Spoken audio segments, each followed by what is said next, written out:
You have the awareness and self-reflect. It is a way for healing. Embrace and forgive yourself totally to God or the universe, and they will heal you. Just like that, you can cure your bipolar. So that's the comment I received. That's what I'm talking about today, how I responded, how it affected me, how this topic of God curing bipolar comes up a lot, and how triggering it is for those of us with bipolar. So hi, if you are new here, my name is Steph. I have bipolar disorder type 1 with psychotic features and mixed episodes. I share a lot of very personal stories on my channel in an effort to help people better understand bipolar disorder and help those of you who have bipolar disorder feel less alone. So if you can relate, if you find any of my videos helpful, please comment. The comment section is all about you guys. I appreciate it so much. So thank you for watching. And so yeah, today's video, somebody gave me the good old "God will save you" comment. So this is triggering for a few reasons. One, I'm an atheist, and I feel that I don't know, I am an atheist in the sense that most people believe in God in that way. I have a belief system. It is much closer related to energy and healing and meditation and manifestation, and the idea that we don't know what the universe is, how it came to be, or who we are. That's my line of thinking, and I feel like in the churches and the religions, there's so much hypocrisy and stuff that I don't understand, and I in particular don't understand how you can live your entire life, be a horrifying person, be cruel to every single person you meet, but at night go home, pray to God, acknowledge that you know God, ask for forgiveness, and you'll get your free ticket to heaven. But if you're if you're an amazing person, never harm anyone or do as little harm to the planet and people as you can, and you're kind and you're generous and you're caring every single day of your life, yet you don't want to acknowledge the fact that you must believe everyone else and follow a moral book of violence and teaching hatred and anger, and yeah, it has some, like my little sister, I was talking to my little sister about it, because she likes astrology, and I was saying, and she's like, well, you have to be careful with it because you don't want to mess with it too much, and I'm like, are you referring to like what the Bible says, because a lot of people will say with astrology and tarot that it's dangerous and you don't want to mess with the spirit world and all that. And so I had a conversation with her about not letting a social construct affect something that she's passionate about, like astrology. And she said, well, the Bible has some great stories. And I'm like, well, Halloween 4 has some great stories. There's a lot of horrifying stories that have great stories with lessons in them. And you don't need to learn a lesson about violence and teach you violence. And the only way you'll be forgiven for violence is if you believe in this magical being named God. So that is the number one reason why it's triggering to me. It is also triggering on a much higher and more frustrating level, in that when these people go around online and they say, hey, you just need to pray and you won't have bipolar anymore, they're not acknowledging that bipolar disorder is a brain disorder. They are not doing this to people who don't have legs. They're not doing this to people who have cancer. They're not doing this to people who have diabetes. They don't go onto their channels and say, hey, just pray to God and your legs will grow back. Hey, just pray to God and you will no longer have dementia. Hey, just pray to God and you won't ever have a delusion again. You won't ever be detached from reality. It's not only frustrating, it's not only false, like incredibly false, it is hurtful. And what these people don't realize, what they are doing, going around doing this, leaving their little stamp on the internet or on comments wherever they go, their intentions are beautiful and well-meaning. They want to help. They found like this beautiful faith that they love and it's helped change their life, and they just want to share it with you. And that's fine. I understand that, and I appreciate people for their beliefs, and if they believe in magic, and that beings can rise from the dead and all this other stuff, then more power to them. If reading a book that was written by a bunch of men and compiled by a bunch of men with selective stories that a lot of them didn't include, a lot of the stories that were left out were about love thy neighbor type stuff. So, you know, and it took, there's the other reason it took 300 years to write it after Jesus lived on the planet. So there's all these things that don't make any sense. Like, you know, hey, well, who created God? There's no answer to that. He just is. Well, hey, can't the universe just is? So it's frustrating because I was raised in a Catholic church.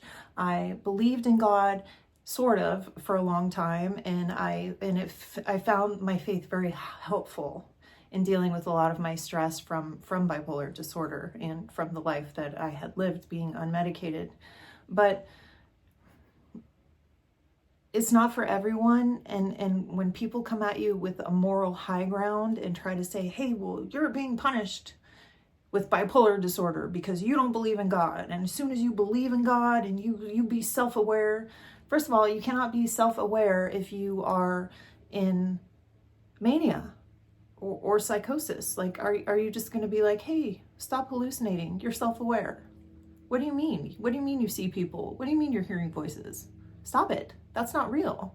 It's not how it works, you know? So it's frustrating, it's triggering, but the main reason why it really, really, really is upsetting to me is because there are loved ones going online looking for answers and help with bipolar disorder because they have a child who maybe is bipolar, and you know, there are treatments for us, there are medication for us, there is therapy for us, there are things that we can do to get help. And when people go around saying things like, well, you just need to pray, you're just possessed by the devil, not only is it false, but it causes damage. It causes real damage.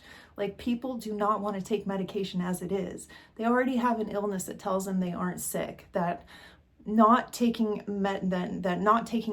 taking medication is dangerous. That's what society, that's the thought of society, that taking medication is, it's especially for psychiatrics, there's a very strong misconception that people are being over medicated all the time, which I don't think that is true. People have their lives saved every day with psychiatric meds. But when people see these things that, like, oh, you know, I just need to pray, that gives them more reason to not take their medication. That gives them reason to say, hey, maybe I do need to just pray. Screw this medicine. I'll throw the medicine in the trash. I don't need the medicine. I just need to pray, and then I'll never have another episode again. Well, bipolar disorder is cyclical. So maybe it works for you. Maybe you pray. Maybe you throw away your medicine and you work and you're fine for 5 years. And then 5 years, one day you wake up and you are completely delusional and no one knows, and you're living on your own. So what's going to happen now? You could have serious life-threatening symptoms, and these symptoms are the reason why people like us with bipolar disorder die on average 10 to 12 years sooner than other people. It's for multiple reasons. One of the big reasons is that we don't take medication when we're supposed to. And that is not because we don't want to, it's because we don't know we're sick. And there is a part of it that is denial and convincing your brain that you do have a mental illness. It's very, very difficult. But the whole, you just need to pray to God, and like, God isn't selectively going around and healing people. And he's not selectively giving people bipolar disorder hoping that they find faith in him. So I respect people's religions. I respect people's beliefs. And I think that I have a lot of similarities with people who are very religious. I just don't believe the same things. I believe different things. And that doesn't make me wrong. That makes me different. And that doesn't make me bipolar. Bipolar is something that I was born with. I have a medical condition. A doctor, multiple doctors have diagnosed me incorrectly and correctly. And I take medication, and I'm living my life, and I'm managing my medication with my doctor, and I don't need somebody to come and tell me that I need to pray, because I'm doing pretty good. I'm doing very good, actually. Like, I've been diagnosed 7 years ago, and am figuring this out. I am taking medication. I am managing my medication. And so when somebody comes around and says, hey, you know, you just need to pray. You just need to pray. You'll be fixed. You know, it gets to be a bit much. And, you know, I'm making this video because I know that a lot of you guys have heard this out there before. And if you are somebody who thinks you might be bipolar and you have a family member telling you that you're possessed by the devil, just ignore them. They don't know what they're talking about. It's a very old school of thought that a lot of people from many years ago believed that people like us were witches. We were burned at the stake before. That's what people thought of people like us. So when you bring into the whole God thing, it just gets really frustrating and upsetting. So if you're someone that's going through that, you're not alone. And just, you know, take your meds and go to therapy and you'll be good. So yeah, I hope this video wasn't a little bit much. I know I'm a little emotional about this one for sure. It's something that comes up a lot and it's frustrating. And I just want you guys all to know that you can believe whatever you want in your spiritual world, and it has nothing to do with your medical world. You can connect the two if you want, but they're not connected. Not in terms of how you're born. So thank you guys for watching. Have a great day. Leave your comments, and I'll see you next time. Thanks, guys. Bye.